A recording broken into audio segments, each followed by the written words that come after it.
Hello बच्चों, मैं राजेश गुप्ता आप सभी लोगों का बहुत बहुत स्वागत करता हूं अपने चैनल IR कोचिंग सेंटर में। तो प्यारे बच्चों, इस वीडियो में हम लोग प्रश्नावली 3.2 के प्रश्न सॉल्व करेंगे। इसके पहले हम लोग उदाहरण 4, उदाहरण 5, उदाहरण 6, उदाहरण 7 सॉल्व कर चुके हैं प्रतिस्थापन नियम से। इसमें भी प्रतिस्थापन नियम ही चलेगा। प्रतिस्थापन विधि से ये दो चरों वाले रैखिक समीकरण युग्म को हम लोग हल करेंगे। अब प्रतिस्थापन नियम में जैसा कि अभी पहले बताया जा चुका है कि इसमें भाई कोई फार्मूला, कोई सूत्र तो नहीं है। इसमें आप लोग को स्टेप बाय स्टेप बस देखना है कि क्या काम करना है, स्टेप बाय स्टेप। तो इसके पहले हम लोग 3 स्टेप में चल रहे थे, इसमें भी 3 स्टेप में ही चलना है। मतलब कि प्रतिस्थापन नियम आ जाए तो आप लोग देख लें कि क्या 3 स्टेप है, क्या करना है, कैसे मतलब हल ज्ञात करेंगे हम। तो जैसा कि पहले बताया जा चुका है कि पहले स्टेप में हम दोनों में से, जैसे ये देखें जी, ये प्रश्न नंबर 1 में कुल 6 भाग है जिसमें पहला भाग हम लोग ये सॉल्व करने जा रहे हैं। और बिल्कुल इसके पहले जैसे उदाहरण 4, 5, 6, 7 जैसे सॉल्व किए हैं, सेम टू सेम एकदम बिल्कुल वैसे ही सॉल्व करना है, बिल्कुल सेम टू सेम। तो भाई स्टेप का थोड़ा ध्यान रखेंगे। अब पहले स्टेप में, तो पहले स्टेप में बताया जा चुका है आप लोगों को इसके पहले वाले मतलब उदाहरण में, और ये इसमें भी बताया जाएगा आप लोगों को। इसमें भी बताया जा रहा है सारा काम कि स्टेप बाय स्टेप हमें कैसे क्या करना है। ठीक, बस ध्यान से आप लोग को सुनना है, समझना है, देखना है, एकदम बिल्कुल क्लियर होगा, 100% गारंटी के साथ एकदम क्लियर होगा। बस आप लोगों को ध्यान से सुनना है, देखना है और समझना है। तो भाई पहले स्टेप में हम बताए थे कि कोई सा एक समीकरण लेते हैं और उसमें से एक चर का मान ज्ञात कर लेते हैं। कोई सा एक समीकरण, अब आपकी मर्जी, चाहे समीकरण 1 लें चाहे समीकरण 2 लें। ठीक, तो यहाँ पर हम लोग चाहे मतलब कोई सा समीकरण ले सकते हैं। तो एक काम करो, यहाँ पर समीकरण 1 ही ले लिया जा रहा है। देखा जी, ये पहले स्टेप में ये काम हम लोग कर रहे हैं। ये पहले स्टेप में काम हो रहा है। एक मतलब दोनों में से हम कोई एक समीकरण लेंगे और उसमें से एक चर का मान ज्ञात कर लेंगे। तो कोई एक समीकरण, मतलब हम समीकरण 1 ले लिए जी, ये लो समीकरण 1 हम लोग ले लिए। अब इसमें से पक्षांतर करते हुए एक चर का मान ज्ञात कर लिया जाए। तो एक चर का मान मतलब कि जैसे y कर दो, कोई बात नहीं है, y पक्षांतर कर दिया जाए। तो अब हमारे पास x का पूरा मान आ चुका है। देख लो जी, एक चर का मान हमारे पास आ चुका है और बस यहीं पर ये समीकरण 3 बना दिया है हम लोग। अब देखो जी, ये पहला स्टेप खत्म, पहला स्टेप आप लोग का पूरा हुआ। अब दूसरे स्टेप में ये करना है कि जो अभी जिस चर का मान हम लोग निकाले हैं, अभी समीकरण 3 में जो x का मान निकला है, ये मान हम समीकरण 2 में प्रतिस्थापित करेंगे। समीकरण 1 में प्रतिस्थापित नहीं करेंगे, समीकरण 2 में प्रतिस्थापित करेंगे। क्यों? क्योंकि समीकरण 1 ही लेकर समीकरण 3 बनाए हम लोग। ठीक, तो इसीलिए ये 3 में जो x का मान निकला है, ये हम समीकरण 1 में तो कतई नहीं रखेंगे, समीकरण 2 में ही रखेंगे। तो ये दूसरे स्टेप में हम लोग काम करने जा रहे हैं। अब दूसरे स्टेप में ये समीकरण 3 से x का मान समीकरण 2 में प्रतिस्थापित करने पर,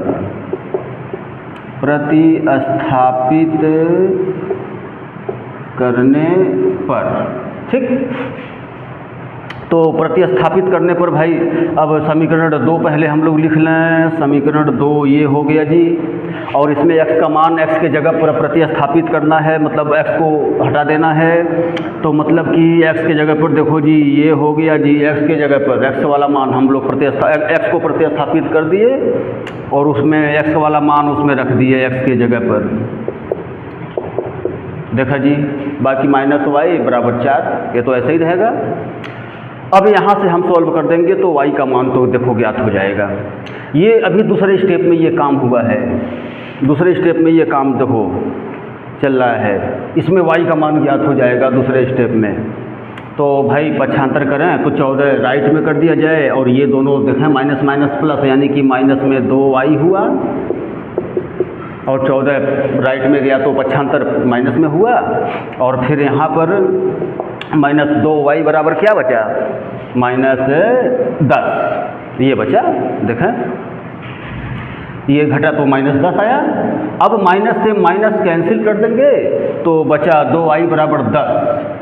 अब देखो जी, अब यहाँ से थोड़ा सा ये यहाँ पर हम लोग साइड में सॉल्व कर दे रहे हैं, मतलब कि अब 2 का भी पक्षांतर कर देंगे तो 2 आ गया बटे में, ठीक। और 2 बटे में आ गया है भाई, तो अब ये कैंसिल हो गया है। अब यानी कि y का मान आ गया 5, y का मान 5। अब एक आंसर तो आ चुका है, मतलब कि दूसरा स्टेप भी आप लोग का पूरा हुआ। अब तीसरे स्टेप में, तो तीसरे स्टेप में जो y का मान निकला है वो मान हम इन तीनों में से किसी भी समीकरण में रख सकते हैं। किसी भी समीकरण में रख देंगे तो x का मान आ जाएगा और ये काम तीसरे स्टेप के लिए होगा। यानी कि तीसरे स्टेप में y का मान हम किसी एक समीकरण में रखेंगे, तो समीकरण 3 में हम लोग रखेंगे y का मान। हालांकि देखो नियम तो है कि चाहे इसमें रखो या इसमें रख दो या इसमें रख दो, तीनों समीकरण में से तुम किसी में भी रख दो y का मान, लेकिन हम लोग 3 में रखेंगे। क्यों? क्योंकि 3 में थोड़ा सा जल्दी आ जाएगा आंसर, एक आध 2 लाइन बच जाएगा, जैसे बताया गया था इसके पहले वाले वीडियो में, ठीक। तो भाई समय का तो महत्व है ही, तो इसीलिए जो ये y का मान है ये तीसरे स्टेप में काम कर रहे हैं हम लोग। अब तीसरे स्टेप में काम हो रहा है। जो y का मान निकला है, y का मान समीकरण 3 में प्रतिस्थापित करने पर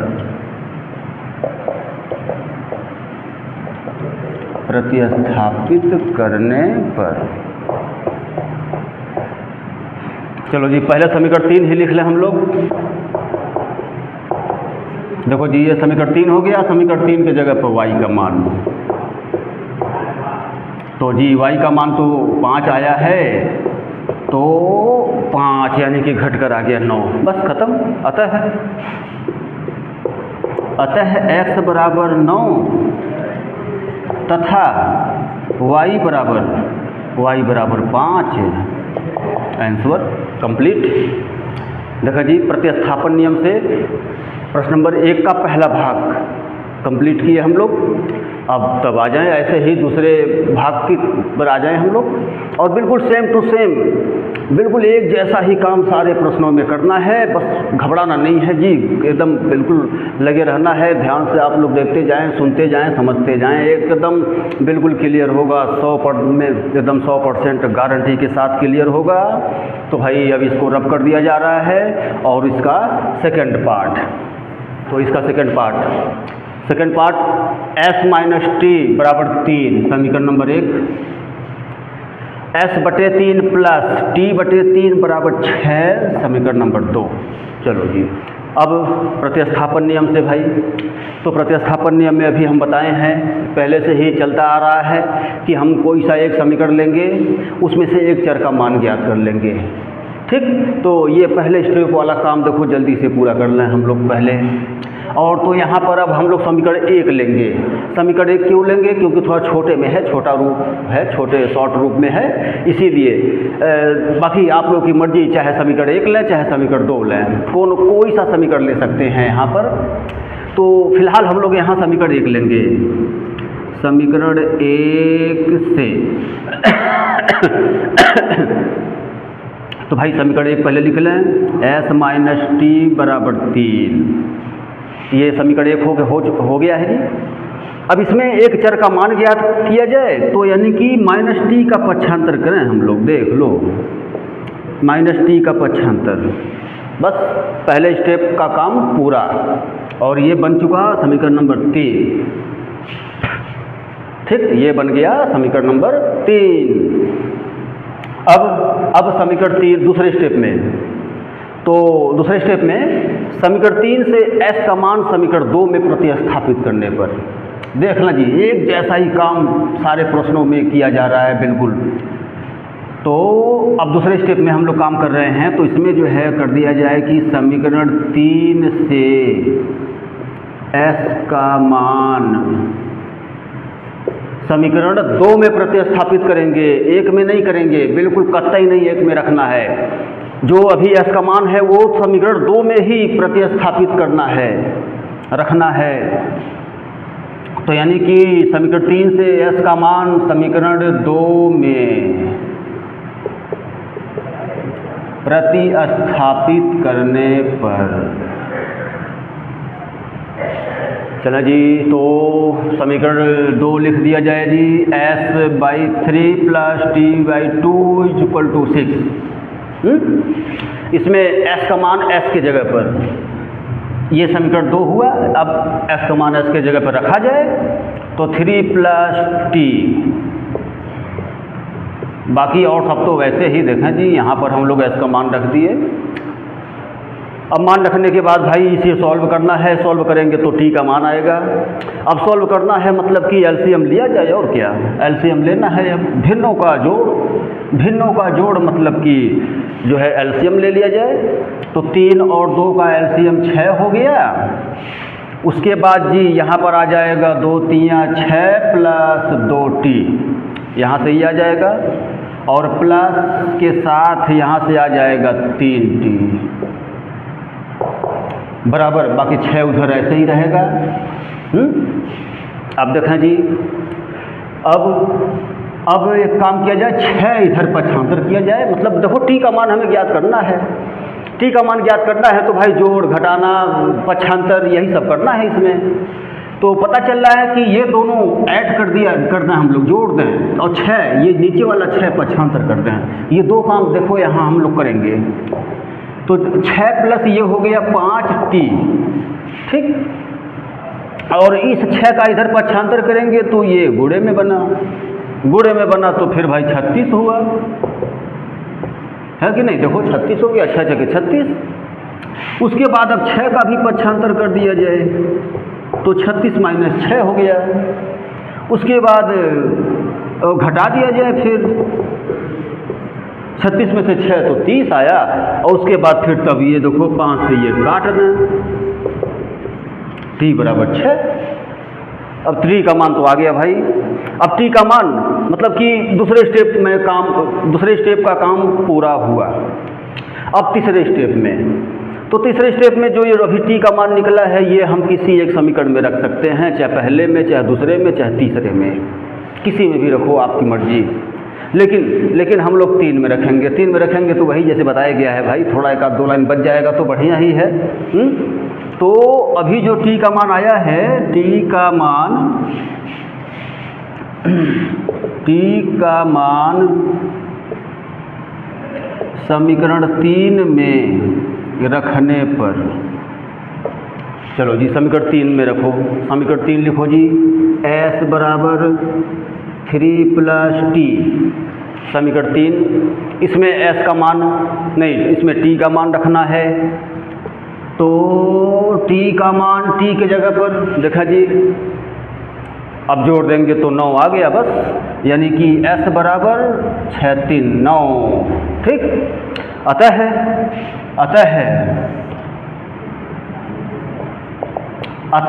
s = 9, t = 6।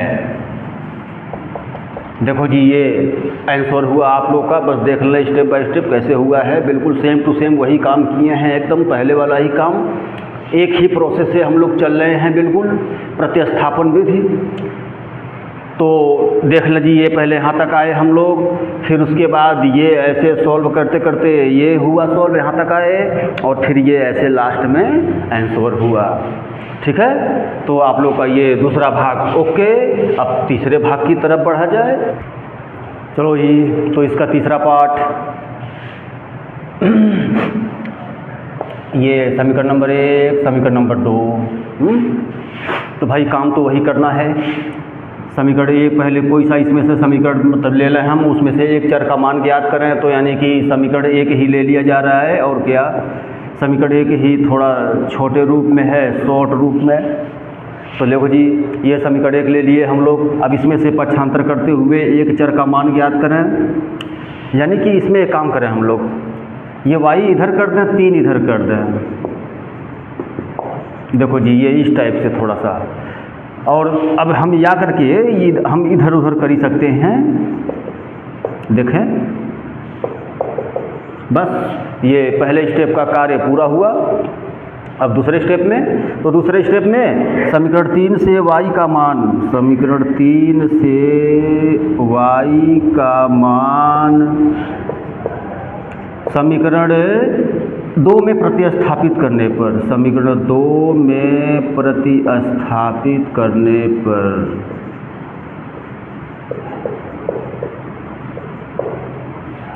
चलो जी, तो समीकरण 2 पर लिख लो पहले।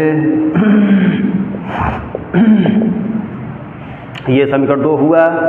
इसमें y का मान y के जगह पर, y का मान y के जगह पर, बाकी और सब वैसे ही बिल्कुल सेम टू सेम मिला लें, आप लोग देख लें, मिला लें। y का मान y के जगह पर अभी जो निकला है वो रख दिए हम लोग, बाकी और सब तो वैसे ही। अब इसी को सॉल्व करें, आगे बढ़ें तो भाई x का मान अभी पता चलेगा।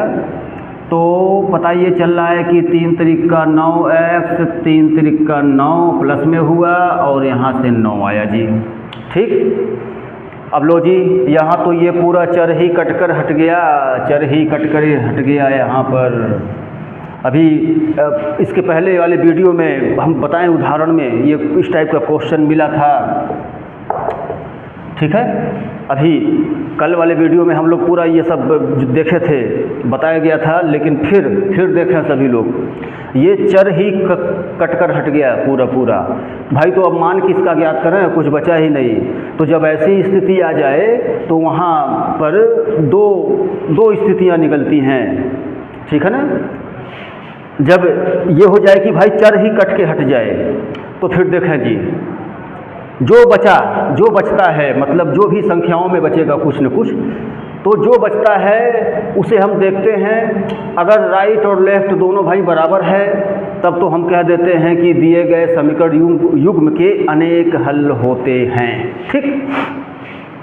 अगर यही दोनों बराबर नहीं निकला, मतलब लेफ्ट हैंड साइड और राइट हैंड साइड अगर बराबर नहीं आ रहा है, तब वहाँ पर हम कह देते हैं कि दिए गए समीकरण युग्म का कोई हल नहीं होगा। इसमें देखो जी, चर कट कर तो हट गया, अब जो बचा है वो दोनों बराबर है, लेफ्ट और राइट बराबर है, लेफ्ट और राइट बराबर है। इसका मतलब हम यहाँ पर कह सकते हैं, अब इसमें कुछ करना नहीं है, बस अब इसका आंसर लिख देना है, अब आगे नहीं बढ़ना है।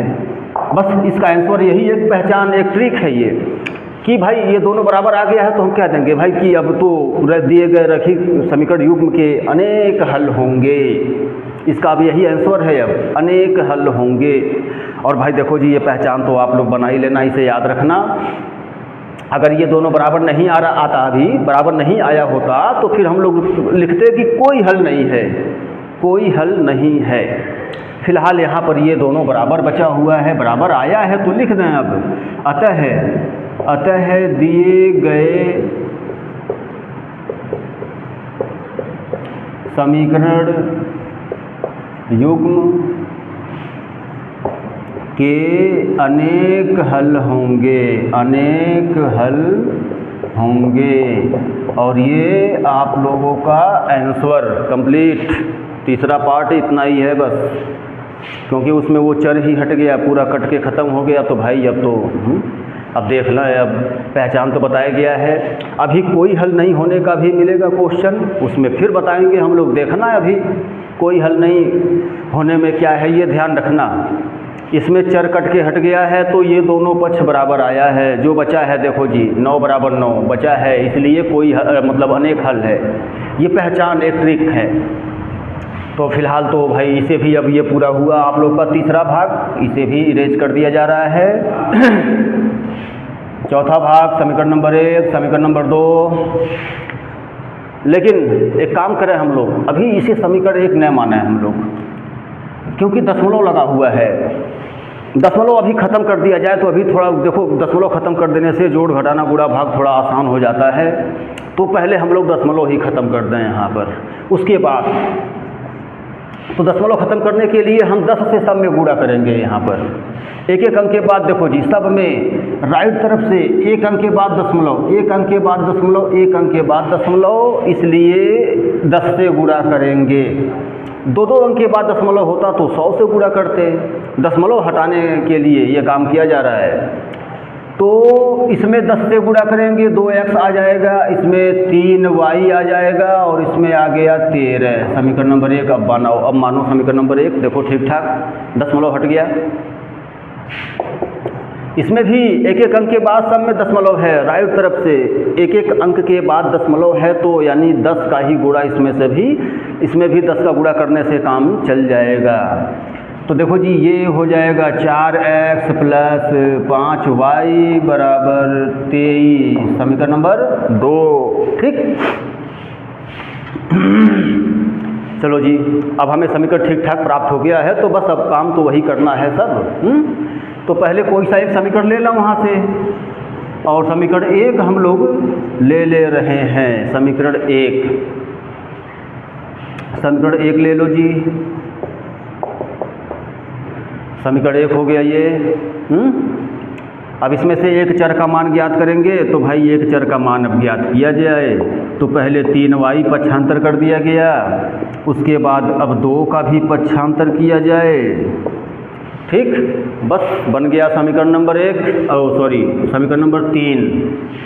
देखा जी, मतलब एक चर का तो मान हम लोग ज्ञात कर ही लिए। अब दूसरे स्टेप में, तो दूसरे स्टेप में जो अभी चर का मान ज्ञात हुआ है ये हम लोग समीकरण 2 में रखें बस, और क्या। तो यहाँ से समीकरण 3 से x का मान समीकरण 2 में प्रतिस्थापित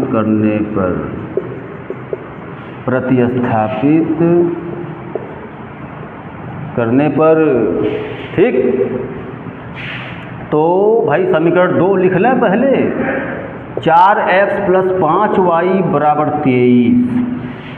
इसमें x का मान x की जगह पर, तो x का मान भाई x की जगह पर यानी कि 13 माइनस 3y बटे 2, x का मान x की जगह पर, बाकी और सब वैसे ही, ठीक।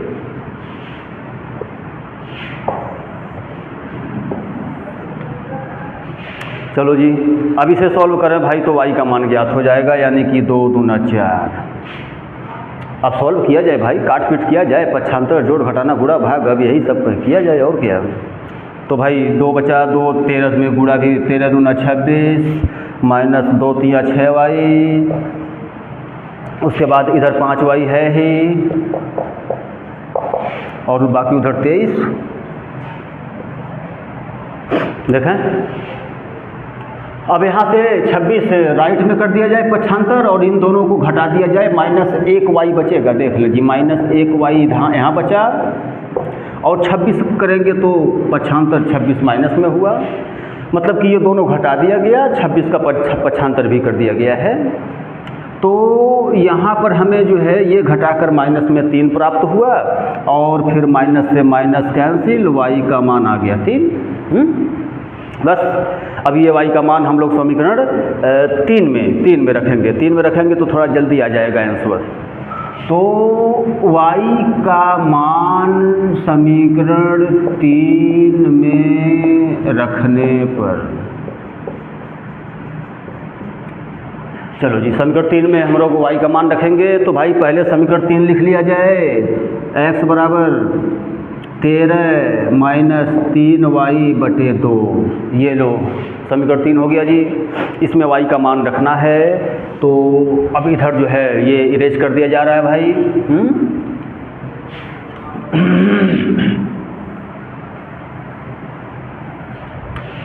क्या है जी y का मान, x बराबर 13 माइनस 3 गुणे y का मान 3, y का मान 3 y की जगह पर, उसके बाद जी 13 माइनस 3 त्रिका 9, ठीक।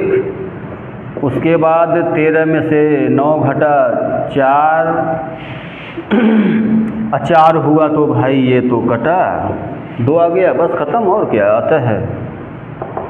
अतः x बराबर 2 और y बराबर 3, आंसर ख़त्म। आप लोग का चौथा भाग भी ये कंप्लीट पूरा हुआ, तो इसे भी अभी इरेज कर दिया जा रहा है, और 5वें भाग की तरफ। चलो जी, तो इसका 5वां भाग समीकरण नंबर 1, समीकरण नंबर 2, ठीक। अब भाई काम तो वही करना है कि हम कोई सा एक समीकरण लें, उसमें से एक चर का मान ज्ञात कर लें। और थोड़ा रूट में सिस्टम है तो रूट में हम कर रहे हैं जोड़ घटाना गुणा भाग काटना पीटना, अब रूट में चलेगा। तो इसमें यहाँ पर हम लोग समीकरण 2 ले रहे हैं। समीकरण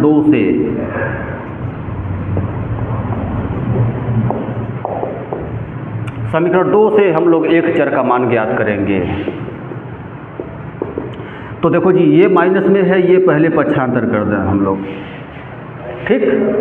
उसके बाद √3 का भी पक्षांतर, और ये बन गया आप लोगों का समीकरण नंबर 3, √3 का भी पक्षांतर, ठीक है।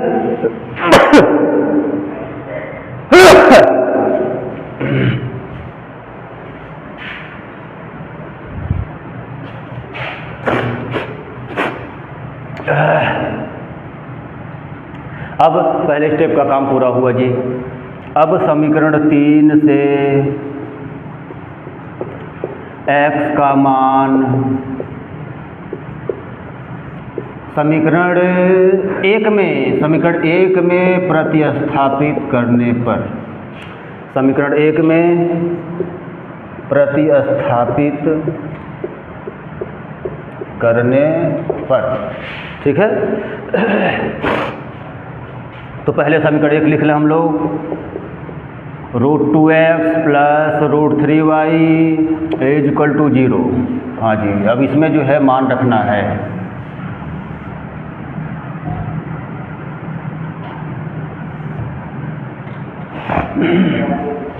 इसमें x का मान x की जगह पर, तो भाई x का मान मतलब कि ये √2 ऐसे ही रहेगा। x का मान जो निकला है भाई वो हम लोग रख दिए x के जगह पर। उसके बाद आगे जो भी जैसे है सब कुछ सेम टू सेम बिल्कुल वैसे ही उतारना है, वैसे ही लिखना है। चलो जी, तो हम लोग आगे बढ़ रहे हैं। अब तो y का मान तो वहाँ से ज्ञात हो ही जाएगा अभी। तो यहाँ से आ चुका है, ये गुणा करेंगे हम, गुणा करेंगे तो √16 और रूट में 16, देखा जी।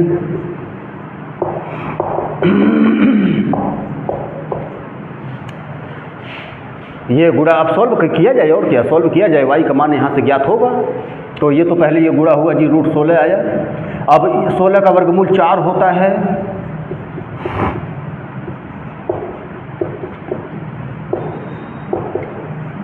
देखो जी, ये भी 16 का वर्गमूल 4। तो अब ये मतलब आगे बढ़ रहे हैं हम लोग, y का मान ज्ञात करेंगे।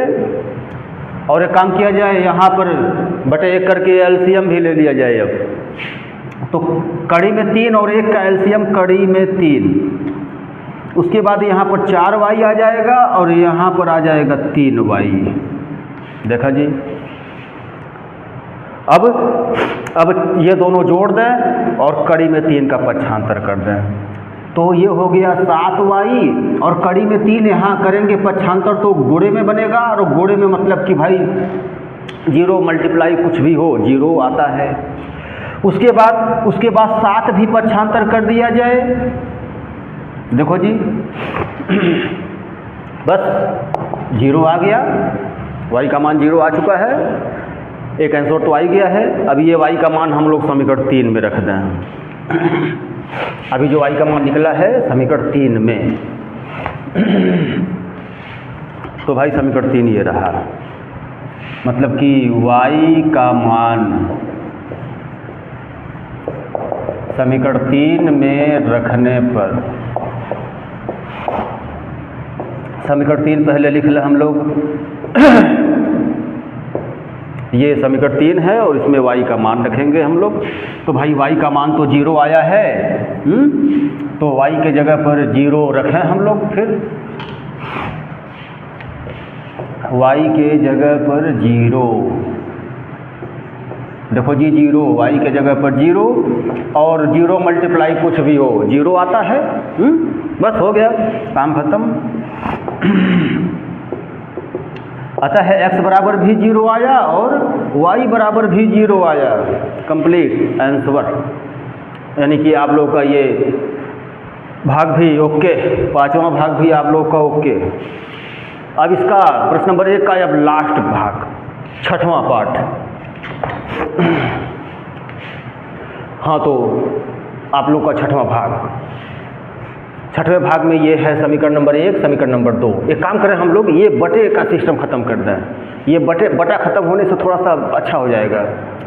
बटा ख़त्म करने के लिए देखें जी, ये 2 और 3 का एलसीएम 6 होता है, 6 से हम सब में गुणा करेंगे। अब तो इसे थोड़ा सा हम लोग सुधार करके लिख दे रहे हैं, उसके बाद समीकरण 1 बना देंगे। बाकी आप लोग की मर्जी, यहीं पर लेके चल सकते हैं, इसमें कुछ सुधार करने की ज़रूरत नहीं है। हम डायरेक्ट यहाँ से ऐसे भी लेकर चल सकते हैं, लेकिन आप लोगों की सुविधा के लिए थोड़ा सा ये बटे का सिस्टम ख़त्म कर दिया जा रहा है। और बटे मतलब ये कि 2 और 3 का एलसीएम 6 होता है, तो 6 से ही गुणा कर दिया जाए सब में। तो यहाँ पर 6 से गुणा करेंगे जब, तो आ जाएगा 9x, 2 3 6, 3 3 का 9x। यहाँ पर 6 से गुणा करेंगे तो -10y आ जाएगा, 3 दूना 6, 2 पचे 10। और यहाँ से 6 से गुणा करेंगे भाई, तो देखो बन गया समीकरण नंबर 1 ठीक ठाक, कोई दिक्कत नहीं। अब ऐसे यहाँ भी बटा ख़त्म करते हैं हम लोग, तो 3 2 6 का एलसीएम 6 आएगा, यानी 6 से सब में गुणा कर दिया जाए। तो यहाँ गुणे में 6 यानी 3 दूना 6 यानी 2x आया, 2 3 6, 3y आ जाएगा। और यहाँ 6 से 6 कैंसिल होकर केवल 13 बचेगा। देखो जी हो गया, थोड़ा सी ठीक ठाक लग रहा है। अब काम वही किया जाए। तो पहले हम लोग यहाँ से जो है कोई एक समीकरण ले लें, उससे एक चर का मान ज्ञात कर लें। तो भाई यहाँ पर हम लोग समीकरण 2 को ले रहे हैं, समीकरण 2 से, ठीक। तो समीकरण 2 क्या है भाई, 2x + 3y = 13। ये समीकरण 2 है, और इसमें से एक चर का मान ज्ञात किया जाए। देखो जी, तो पहले 3y हटाया गया, उसके बाद 2 भी हटा दिया गया, पक्षांतर हुआ, और ये बन गया आप लोगों का समीकरण नंबर 3 जी। देखा जी, पहले स्टेप का काम पूरा हुआ। अब दूसरे स्टेप की तरफ, तो दूसरे स्टेप में x का मान, मतलब कि समीकरण 3 से x का मान, समीकरण 3 से x का मान समीकरण 1 में प्रतिस्थापित करने पर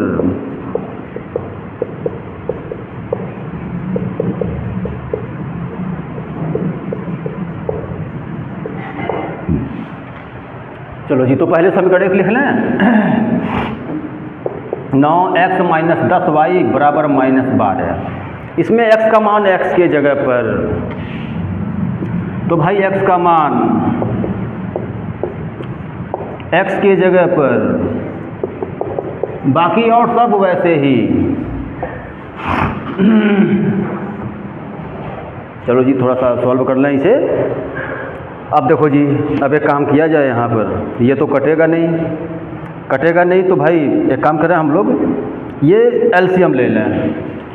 एलसीएम तो 2 और 1 का एलसीएम 2 होगा, फिर भाग और गुणा करेंगे तो यहाँ पर जी आ जाएगा ये 13 - 3y यहाँ पर आ जाएगा, फिर बीच में माइनस का चिन्ह है, फिर इधर से भाग और गुणा करेंगे तो 1 का भाग करेंगे 2 में 2 आएगा, और 2 दहा में 20। देखो जी, ये सब आया, एलसीएम ले लिए। अब पता चल रहा है कि ये 9 भी बारी बारी से गुणा कर दिया जाए, तो 13 9 117 - 9 3 27y - 20y, और 2 हटा दिया जाए, उधर पक्षांतर कर दिया जाए।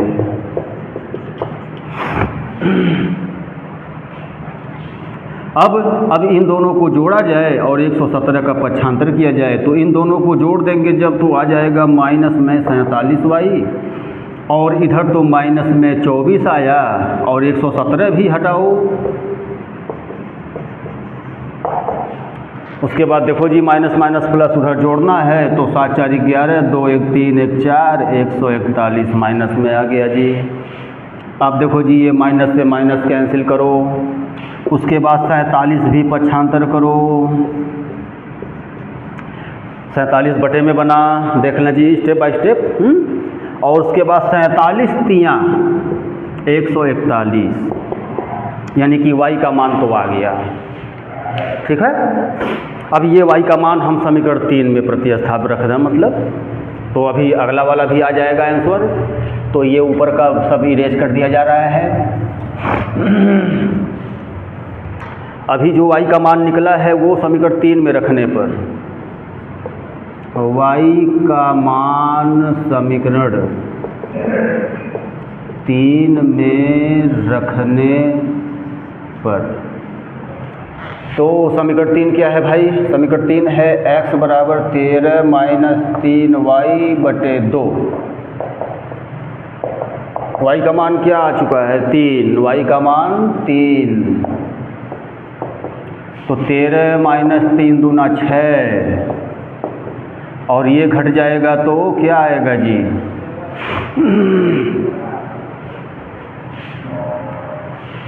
y का मान 3 आ गया है, तो ये देखो जी, ये 3 त्रिक का 9,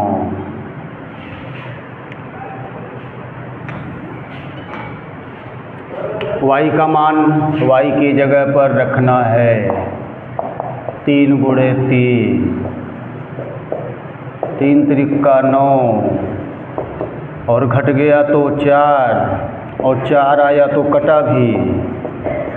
चलो जी, x का भी मान तो आ गया, यानी कि बस हो गया कंप्लीट, आंसर आ गया सब। अतः x बराबर 2 और y बराबर 3। देखो जी आंसर, यानी कि आप लोग का ये छठा भाग भी कंप्लीट, यानी कि प्रश्नावली 3.2 में प्रश्न नंबर 1 का 6 भाग, प्रश्न नंबर 1 में 6 भाग था, आपके 6 भाग ये सारे ओके हुए, यानी प्रश्न नंबर 1 पूरा फुलफिल कंप्लीट प्रतिस्थापन नियम से। तो समझ में तो आ ही गया होगा जहाँ तक उम्मीद है।